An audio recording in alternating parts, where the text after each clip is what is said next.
যখনই বিপদে পড়ে যাবেন আপনি আল্লাহ তাআলার খাস একটি নাম ধরে সাহায্য চাইবেন, বিদ্যুতের গতিতে আপনি সাহায্য পেয়ে যাবেন, আপনার বিপদ মুহূর্তের মাঝে দূর হয়ে যাবে। ব্যবসা বাণিজ্য লস, সার কাছে শুধুমাত্র শত্রু আর শত্রু, বিপদে আপনাকে গ্রাস করে রেখেছে, কোনো কাজেই যেন সফলতা নাই, যেটাতে হাত দেন সেটাতেই লস, কোনো কিছুতে আপনার সাফল্য নাই, সন্তান কথা শোনে না, স্ত্রী কথা শোনে না, পরিবার পরিজন নষ্ট হয়ে গিয়েছে, কিভাবে আপনি বাঁচবেন? প্রবাসে আটকা পড়ে গেছেন, আসতেও পারেন না, কোনো কাজও পাচ্ছেন না, আপনি আমলটা করেন।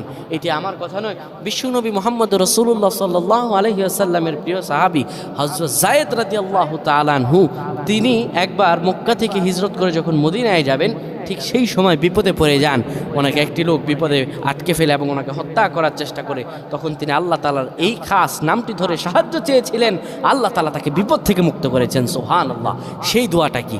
তিনি যখন বিপদে পড়ে যান তিনি বলেন, আগিসনি ইয়া রহমান, আগিসনি ইয়া রহমান।